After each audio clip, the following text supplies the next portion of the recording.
very fluid situation. I'm with Steve Lavin. I'm back. It's been a while. It's been a while. You've been back here too. But you've been back here Am I most allowed of the to time. have a Coke? You are, absolutely. Okay, good. We're here at Fancy.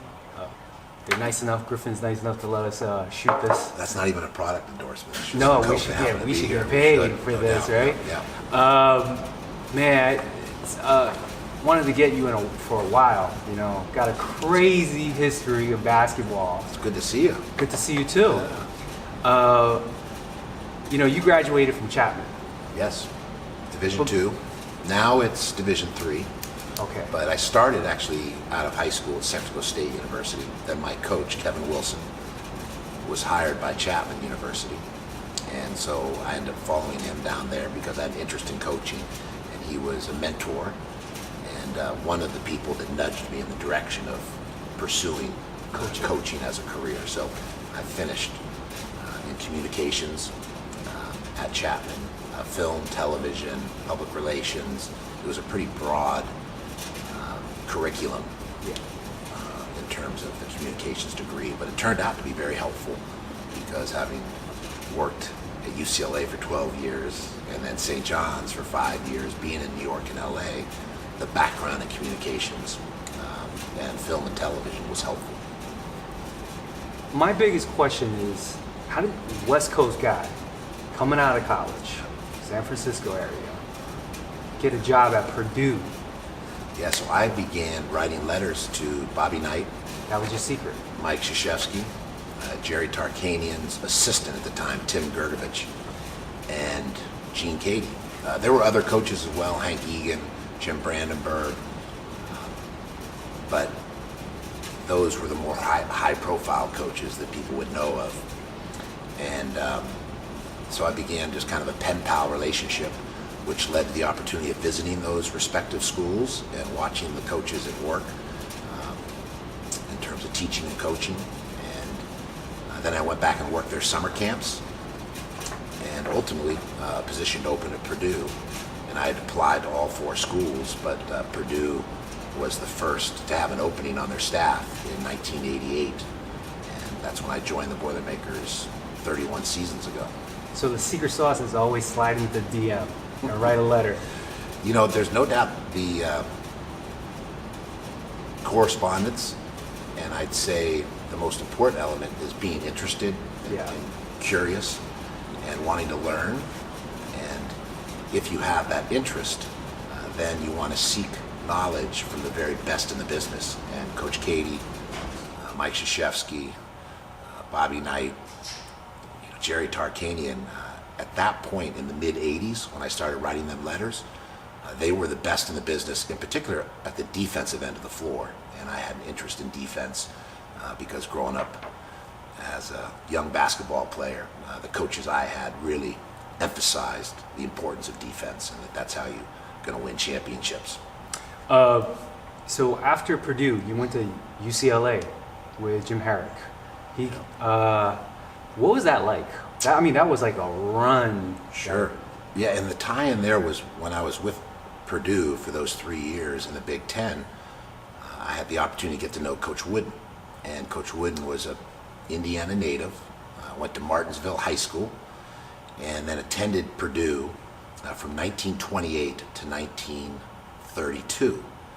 And he played for Ward Piggy Lambert, a legendary Big Ten coach and a Boilermaker coach. And when Coach Wooden would visit, I was often the point person for making sure he got from point A to point B in terms of his hotel, in terms of transports to the airport, and just making sure that he was good. And so that relationship, combined with being from California and getting to know some of the UCLA coaches and working with Coach Cady during the USA basketball trials, because Coach Cady was coaching the USA teams internationally. And so the relationship with Coach Wooden combined with those other factors is what led to the opportunity at UCLA.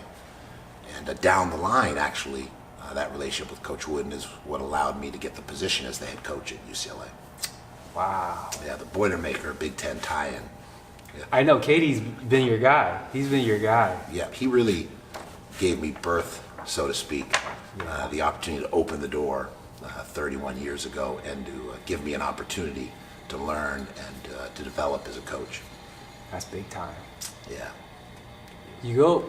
So you become the coach, the head coach at UCLA, and you go on quite a few years to the NCAAs.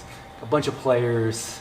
The four most well-known names: Barnes, Davis, Ariza, Watson. One of them became an NBA coach. But you have a plethora of guys who touched the NBA floor. Yeah, UCLA, 12 years total. I was fortunate to be an assistant for 5 years before becoming the head coach for 7 years. But 12 years total, and the national championship that Jim Herrick was the architect of was one of the high points. And great players, leadership, as you mentioned, but Ed O'Bannon, Tyus Edney, George Zedek, they were our seniors in that national championship run. But even going back before the championship run, Tracy Murray, Don McClain, Gerald Matkins, Mitchell Butler, Derek Martin. And when you're at UCLA, it's a unique institution because in every sport, they excel at the highest level. Yeah. That's why they have the most NCAA championships. So, volleyball and water polo and track and field, Olympic athletes, Jimmy Connors in tennis, Arthur Ashe as well in tennis, Troy Aikman in football, Rayford Johnson in track and field, Gail Devers, Jacqueline Joyner. It's endless when you look at C.K. Yang as well. So you can never get too carried away with yourself when you work at a place where everyone is excelling at the highest level. It's very humbling because you're dealing with the very best in the business in terms of the craft of teaching and coaching. So very grateful to be at UCLA. And as you mentioned, players like Earl Watson and Baron Davis and Dan Gonzarek and Jerome Mariso. And we were really fortunate, Jason Capono, who shot the ball extremely well throughout his career. So, and then my last season, we had a losing season, and the way it works in this business, in particular a school like UCLA, you get the pink slip, you're showing the door, and so you move on, you give thanks. I never imagined growing up in a small town in Northern California and attending a small college like Chapman University that I would have been the head coach at UCLA and had the chance to coach for 12 years at UCLA. So you give thanks and you try to move on with as much grace as possible. I'm going to go into like a little bit of your broadcasting in a bit, but you went to St. John's afterwards, the next stop, and obviously another historical program, East Coast, different conference. What's it like? And you had two experiences. This is great. You took them to the NCAAs twice, right? Yeah. And my thing is, 2 NITs, too. Yeah. Although today, people don't have the degree of respect for the NIT. For me, I love... NIT was the biggest one! Exactly. It started back in the day, and my father actually played on NIT teams, in the early 1950s at the University of San Francisco, and just a great tradition in terms of what the NIT represents. But naturally, the NCAA March Madness has blown up. It's the Super Bowl of college basketball, understandably and thankfully that it is so popular. But for me, it's an honor to play in the postseason, whether it's the NCAA or the NIT. And fortunately, we are more often than not in the NCAA. But still, people shouldn't frown upon NITs because it's a postseason tournament with great tradition. Absolutely. Even today, I think it's still very, very good. Now, at St. John's, it was a shorter tenure than UCLA, that's for sure.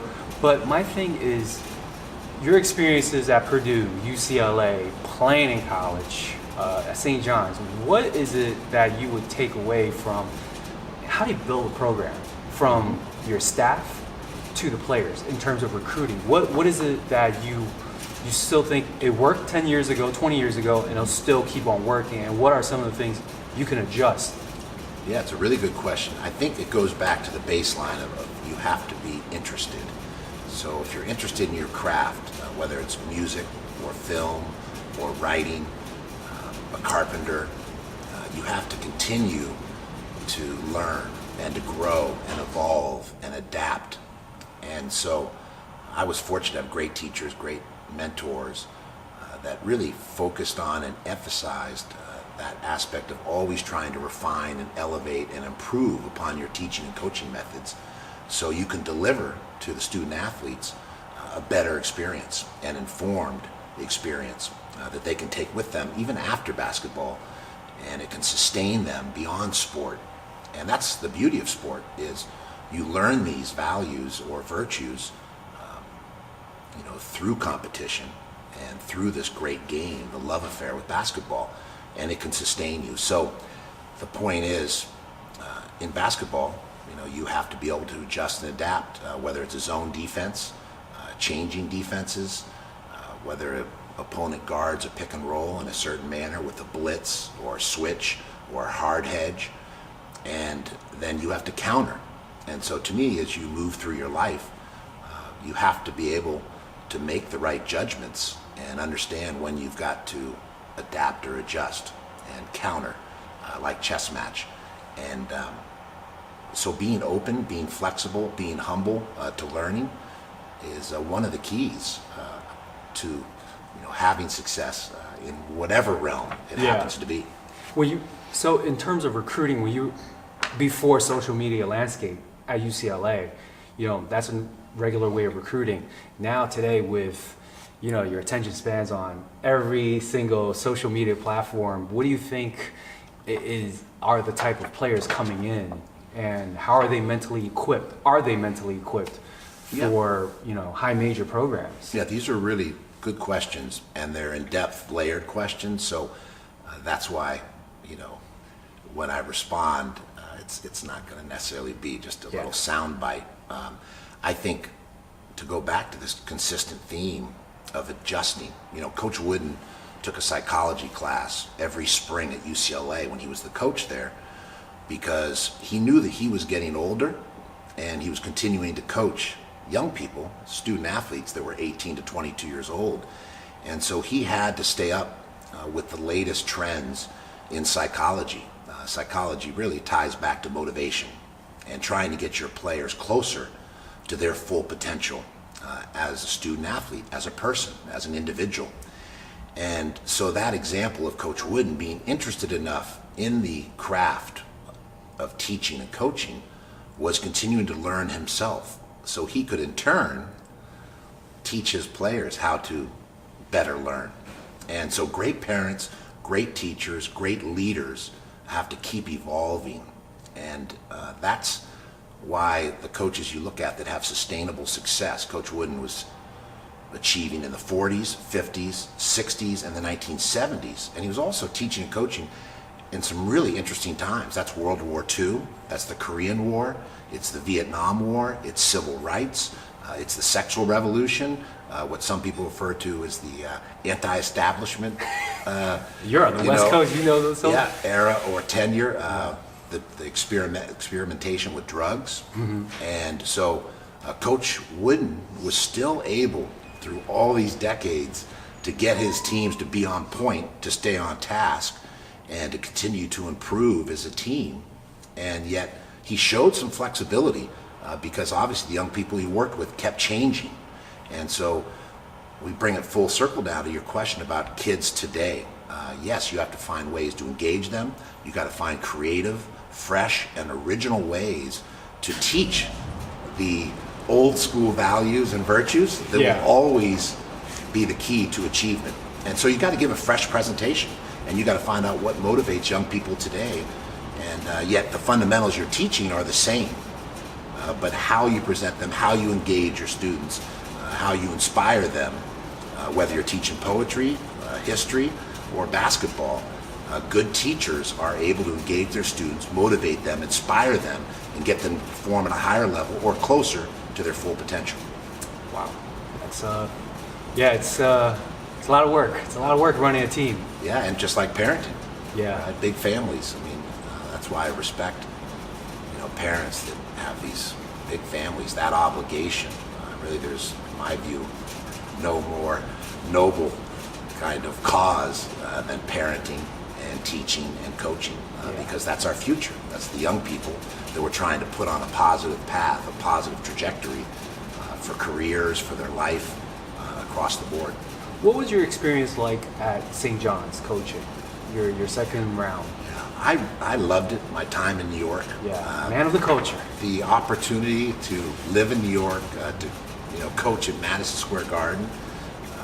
The tradition that you mentioned, top 10 in every important category of all-time wins and winning percentage and All-Americans and NCAA tournament appearances, the great success in the NITs through the years as well, and just Lapchek and McGuire and Carnesecca, and you think of the great coaches as well that have come through St. John's. So for me, it was an honor. It was also really a challenging period because I had cancer in my second year and had to miss a season. I lost my father in my third year, who passed away in 2013. And then I was fired in 2015.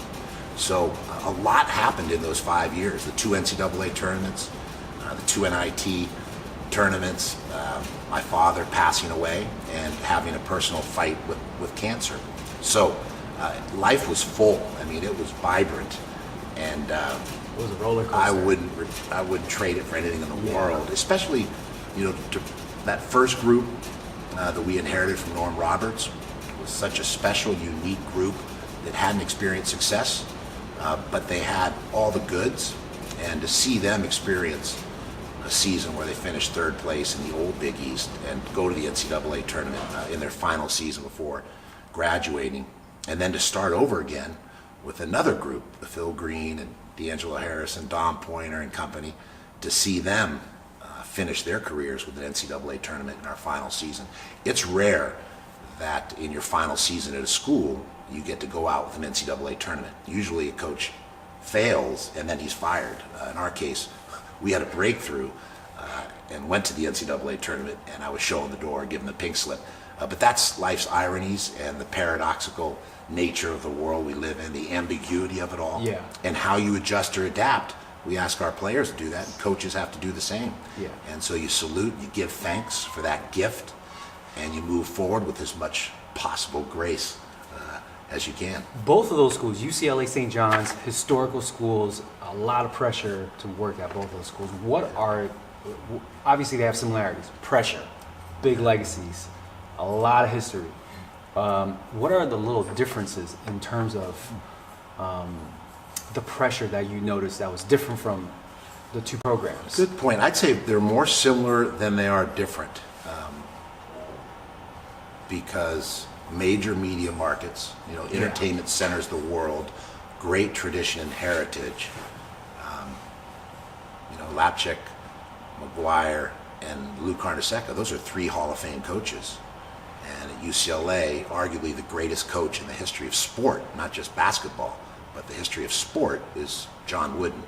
And that's why he was voted the coach of the century by Sports Illustrated. There's coaches of the year, there's coaches of the decade, then there's a coach of the century, and his name is John Robert Wooden. So, the standards were very high at St. John's and UCLA.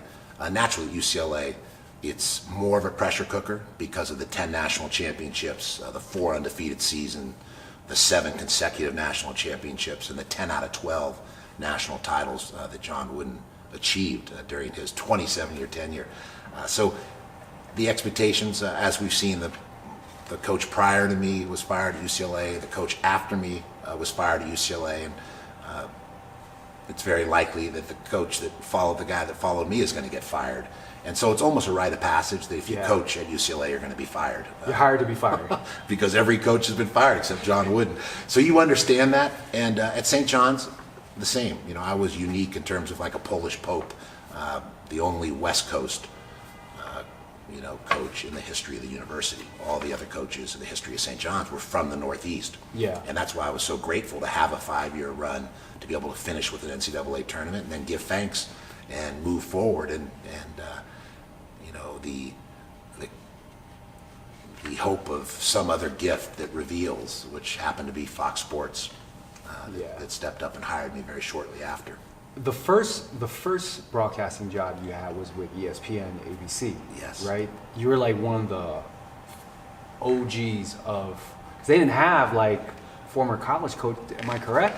They did. Not, Bill Rafferty was with ESPN, Dick Vitale. But in terms of Digger Phelps. modern. Yeah, I would have been the Youngest. because I was 32 years old when I was hired at UCLA, and I was 38 when I was fired by UCLA. So I was relatively a neophyte, or green, as they would say, in the industry. So, but fortunate right out of the gate to work with some excellent, play-by-play men, and had some great producers and directors.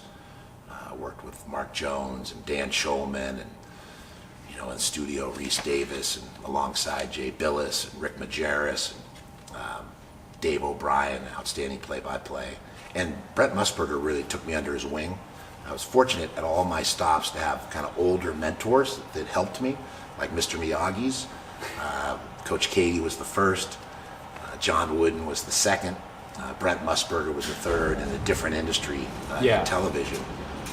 But I've always had a good rapport with older people who have the wisdom and the life experience to help guide you and maybe cut your tuition in half because of their life experience, so you don't have to have the same hardship or make the same mistakes that maybe others before have.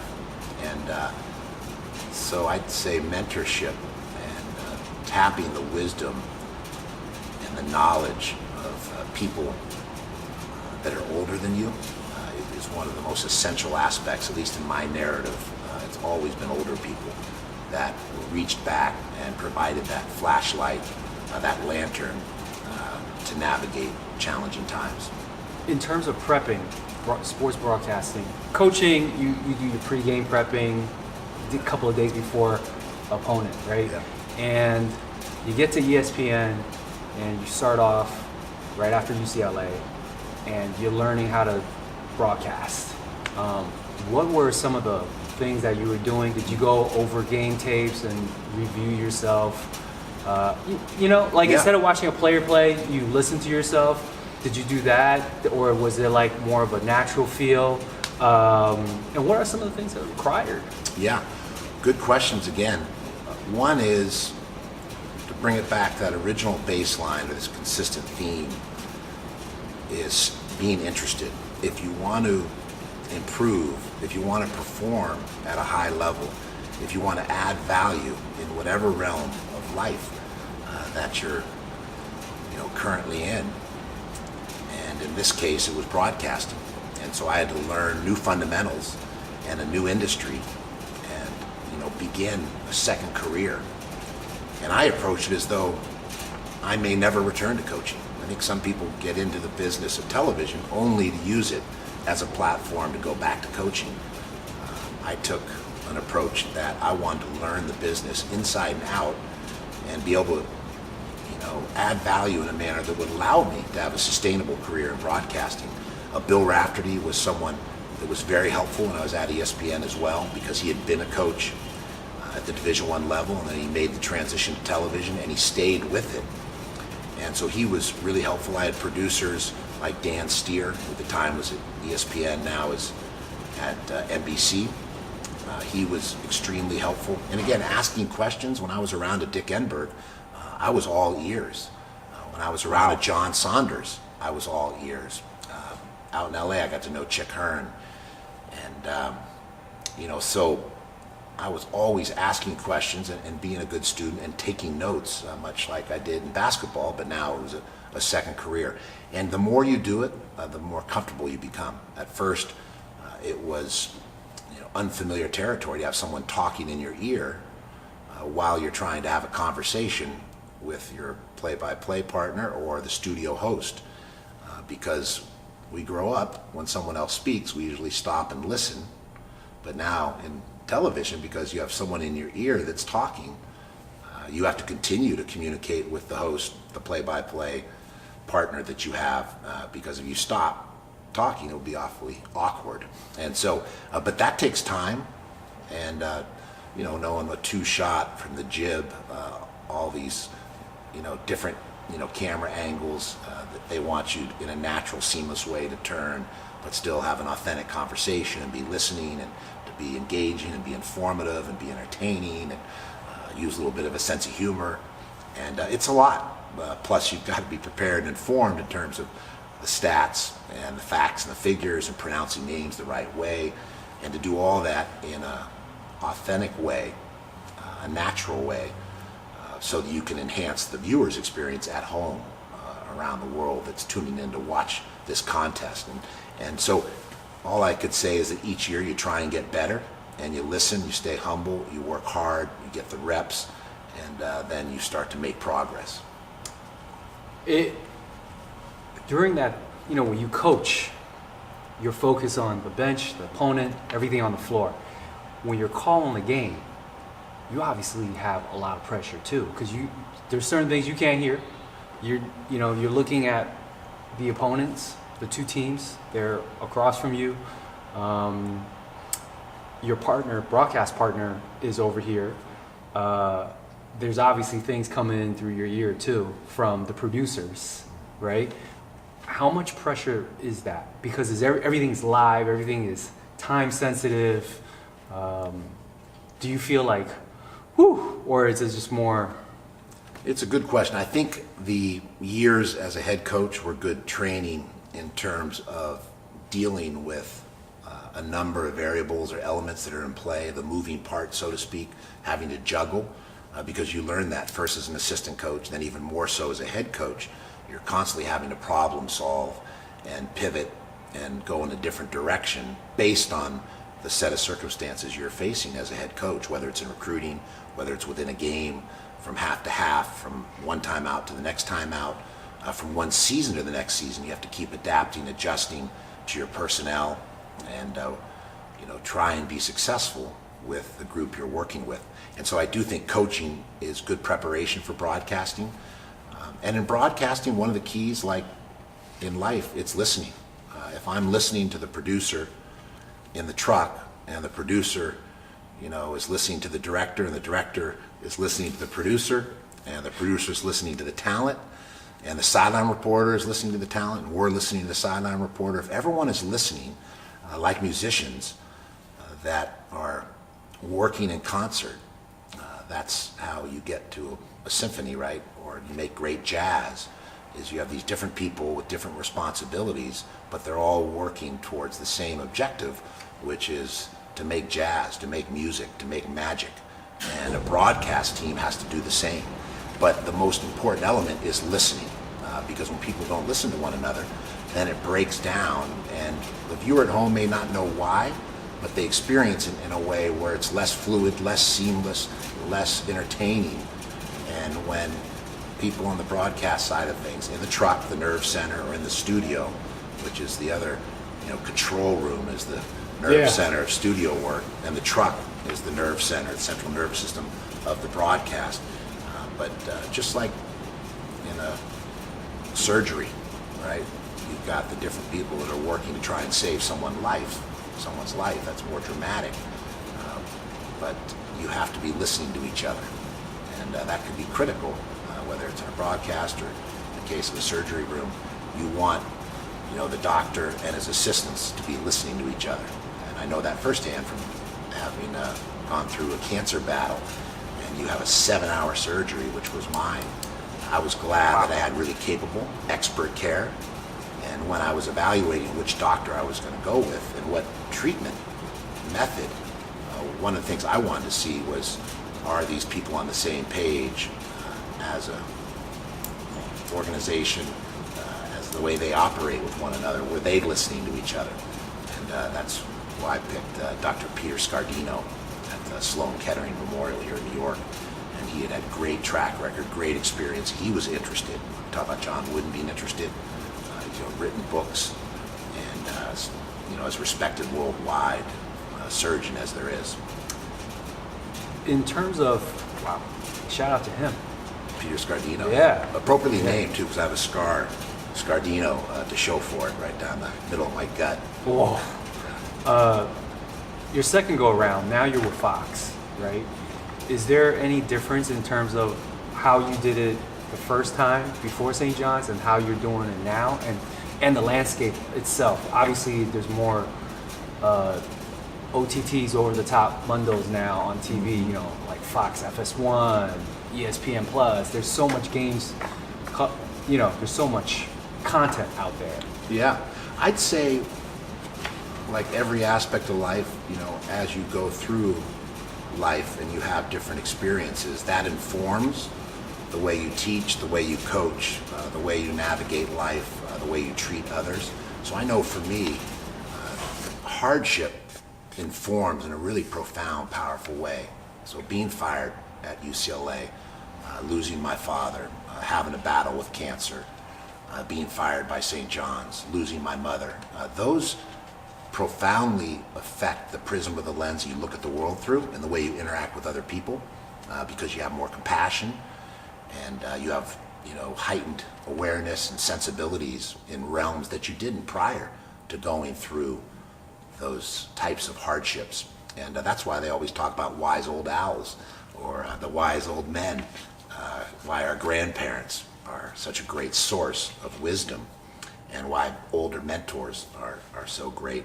So I'd say coming to Fox Sports and the Pac-12 networks, and now during the tournament, I'm fortunate to also work with CBS and Turner. But you probably come in with a different perspective because of the things I've experienced. And when you're younger, I may have tried too hard my first time at ESPN in those early years, trying to be a personality instead of just being yourself and being authentic and just trying to deliver an informed broadcast. I had a mentor, Bud Morgan, who worked with actors. He was classically trained actor himself and was brought in by ESPN to work with talent. And he was really helpful, and one of the things he emphasized was just be yourself. You know, don't try and be a personality. The sense of humor will come out naturally, it will reveal itself.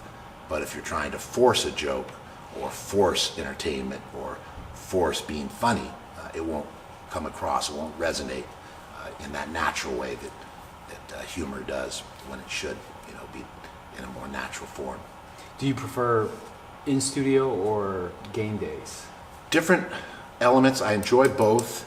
Who you're working with is so important because Chemistry. the banter, chemistry, like volleying and tennis. I'd say from a logistics standpoint, the studio has its benefits because you're not traveling, and games have a certain inherent energy because the pageantry is there, the shoes are squeaking right in front of you. You're able to watch, in my case, the two coaches make adjustments, the chess match, the competition between the two teams, the crowd, just the whole atmosphere brings energy. In the studio, you have to kind of manufacture or generate that energy because it's just you, your partner, you know, the cameras, and you're in a room that doesn't have the band, the pageantry, the cheerleaders, the crowd, and the sound of the sneakers squeaking. So, but I enjoy both, and they present different types of challenges. Naturally, as a coach, in a game you can teach more, you can extend or expand on a certain point, dig a little deeper, take a deeper dive, so to speak, in the analysis. In the studio, you got to be quick, short, concise, entertain, inform, and then we're going to the break, or we have a sponsor that we need to talk about, or we've got some feature that we're going to play in terms of an interview or profile on a coach or an athlete. Because they pay the bills. Absolutely. They put food on the table. Keep the light on. Exactly. Adjust. Now, do you get more people reaching out to you regarding coaching? You know, people who aspire to, whether it's coaching or broadcasting. Do you get, right now, at this moment, do you get people reaching out for coaching or broadcasting? I'd say equal. You have people that know the story of how I started on this journey 35 years ago by writing letters when I was in college to coaches. And so some reach out and mention they saw that in a book or they in a profile or someone had told them about it. And I also like to speak at different colleges and speak to schools of journalism, and I may do some teaching at Chapman University in the School of Film and Television. Next semester or? Yes, next semester, so it'll be February, early February, late January. So,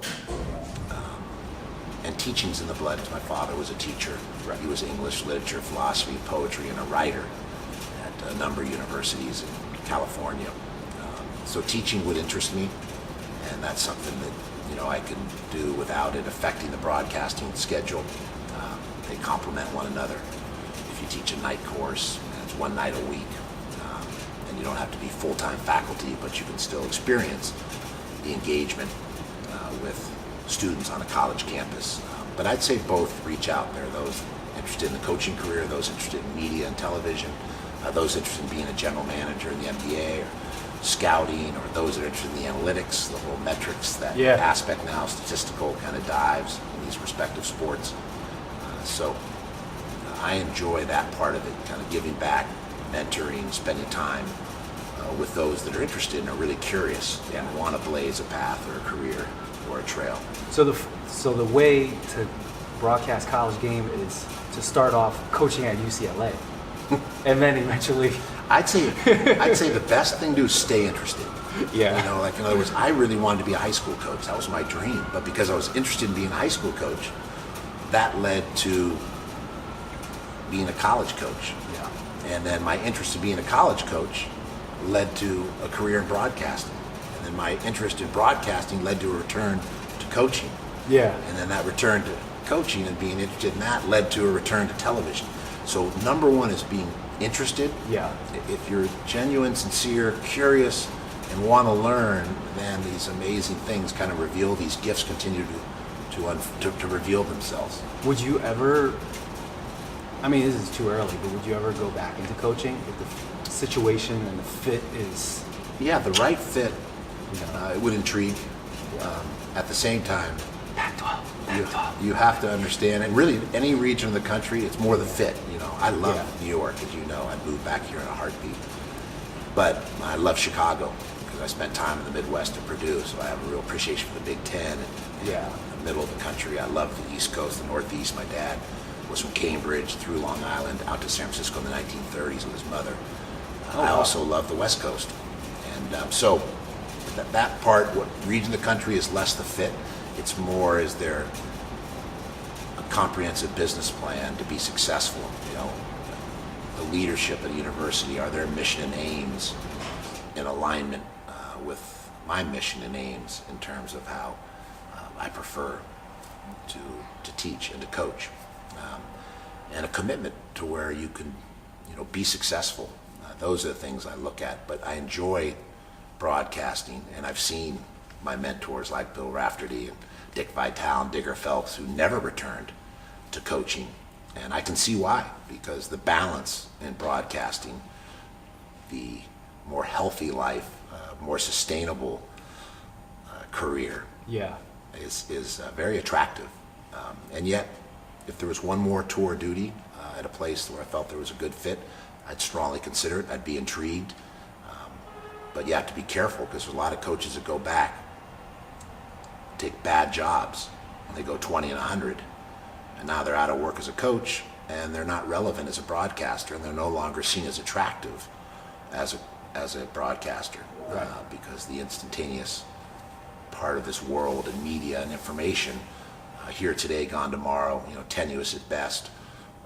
Those old adages are around for a reason, and even more so now with the speed of news cycle. Information, news cycle, technology. And so like musical chairs, you can get left out. Someone else gets that seat, and you're not able to get back into broadcasting at the highest level of college basketball. And so I'm grateful and appreciative that I'm able to do what I do. And if someone said you're going to do this the rest of your career, I'd give thanks. But if there was a great fit and it was the right time, I would consider going back. You never thought about like being an AD or a president of a school? I mean, that's obviously a bigger tackle, bigger fish to tackle. Yeah, another thing you've learned through life is to kind of stay open, and that's a really important aspect. One element is, focus on the things you have control over, because if you don't focus on the task at hand and the things you do have control over, then that begins to affect the things you do have control over, and now you don't have control over anything.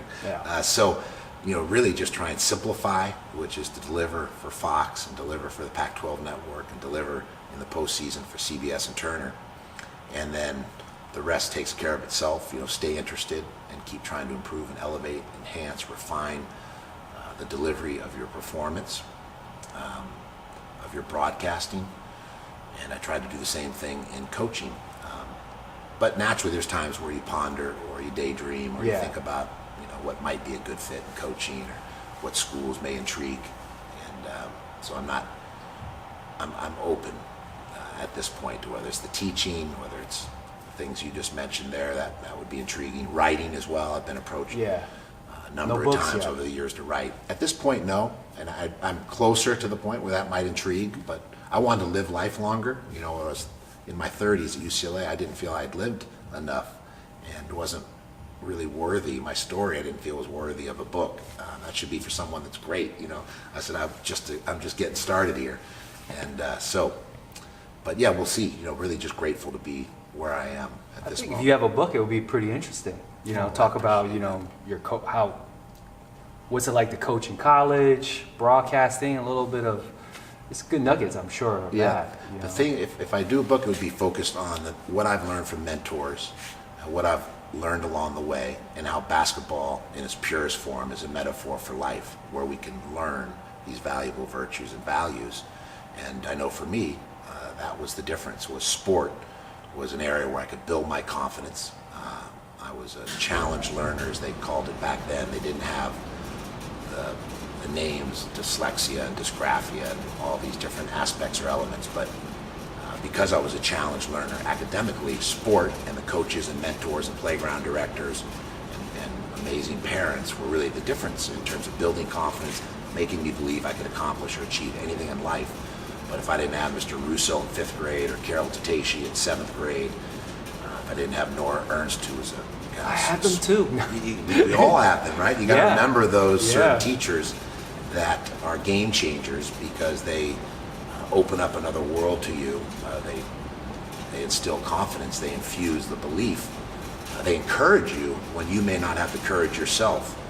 And that's what encouragement is all about, is providing that courage that others don't have in an important time in their life. And so I would basically write a book about all these fabulous teachers and coaches and mentors, and we've talked about many of them here, but going all the way back to grammar school and high school and college. And that's what's nice about being able to now return that favor for other young people that are coming up, like the great mentors I had. And speaking of parents, great teachers, you're very, you speak fondly of your parents a lot in many. Like, what was the impact for you personally that helped you, pushed you to who you are today? Yeah, I'd say that they raised 6 children on an educator's salary, which is so difficult to do. My father was a teacher and a writer. Those are not careers that return big when it comes to salaries or incomes. But we had wealth in terms of love, in terms of interest, in terms of their commitment to one another. That was a powerful example. 60 years of marriage. They were together 66 years total, but 60 years married, and raising 6 children, not easy. And their love for each other, I think, was such a powerful example. And then their interest, back to staying interested in the world, in things around them, in their family, in their relationship, in literature, in film, cinema, and art, music. And so they exposed us at young ages to foreign films, Fellini, Cocteau, Truffaut, Charlie Chaplin silent films, the Marx Brothers, great films like Duck Soup and Night at the Opera and Day at the Races. Chaplin's movies were amazing. The Kid, City Lights, 2 that really come to mind, jumped out and had a profound effect on me even as a youngster. So I think what Bobby Short concerts at the Fairmont Hotel, New Yorker, but would travel around the world. Tony Bennett concerts as well. So they really exposed us at a young age, and we didn't fully appreciate it when we were young, but now that you get to your 30s, 40s, and 50s, you realize the fact that they shared their interest and their passion for cinema and film and reading was a powerful example. No Citizen Kane, huh? Oh, Orson Welles, Citizen Kane. Okay, I actually wrote a paper on Citizen Kane in a film history class because it used as many techniques at that point as any film maybe ever. Yes. Just Orson Welles is such an interesting person in and of himself, and then it was Citizen Kane and media, kind of interesting now with where the world has gone. You could appreciate that. So that was a powerful film indeed. Hey, I know we didn't really talk too much about basketball this season. What do you think of this college season so far? Yeah, some teams that really jump out. Virginia, I think coming back off that first round upset last year in the NCAA tournament. DeAndre Hunter, who's working his way into potential first-team All-American, potential lottery pick, or just outside the lottery if he's not inside the lottery. And Tony Bennett, who handled that defeat, the 116, which isn't easy to do. I thought that was one of his greatest moments, and one of the greater moments I've seen in recent memory of a coach exhibiting such class and grace. Humble in victory, gracious in defeat. There's that old phrase. But to really live that, I thought he didn't point fingers. He didn't make excuses. He gave credit to UMBC and said, we're going to come back and learn from this. And I think sometimes, the high points for me when I watch other coaches is what kind of example they set for the young people and for the industry of coaching. And I think Tony Bennett, in my experience, I can't think of anyone that handled such a difficult defeat with more class and grace than he did after that game. So I'm rooting for him to win a national championship. And he comes from great stock, obviously having learned from Bo Ryan and his father, another Hall of Famer, and Dick Bennett. So they're just a great family, and they represent everything that's good about college athletics. And kind of gives you hope and inspiration when you watch a Tony Bennett team play. Oh, yeah. And I think Gonzaga, another great story. Tennessee, mid-season form, and Michigan. Those are four teams. It wouldn't surprise me if one of the four wins the national championship. And Gonzaga and Michigan and Tennessee are playing at mid-season form. I think Duke has the most personnel, the greatest margin for error, and a pretty good coach. And Mike Krzyzewski has won, 5 NCAA championships or more. They'll be a factor by the end of it, but they're not at mid-season form because they're so young. Those other teams are hitting on all cylinders because they have upperclassmen, and they've got more experience. And that's a pretty good wrap. Now you're a college basketball maven, media maven, and then a social media maven now. I got you on Twitter first time. How about this place? Yeah, this place fancy is nice. Wow. The first time you got on Twitter, I remember. That's true. You talked me into it. Yeah, I talked you into it. You're like, Katie. I gotta thank you for that. You're welcome. That's right. We're kind of the old school, new school, but you convinced me. Yeah. I think it might have been Instagram too. No, I didn't tell you Instagram. Okay. You left later on from Okay. St. John's, but then Instagram. I saw your Instagram took off. I think I have some stuff for you afterwards. That was a good But call. I should have yeah. started earlier. Was it 2012? I think so. Yeah. The SID got real upset. He did, gave me the Frotto. death stare. Frotto, yeah. He saw me in Delaware. He's like, "Hello, dude. Hello." Here's Give my you the card. cold shoulder? Yeah, he just threw the card out like this. I was like, "Oh my!" He's killing it right now. Speaking of media, Maven. He's got his own little Production boutique. company, and he's doing the boxing. Right? Let's get ready to rumble. He's got a big business over here in New York, Doing really well. So now you're a social media maven as well. I'm not sure if I'm at the Maven level, stop but being so modest. I'm treading in the shallow end. I haven't moved into the deep end yet. You're hip.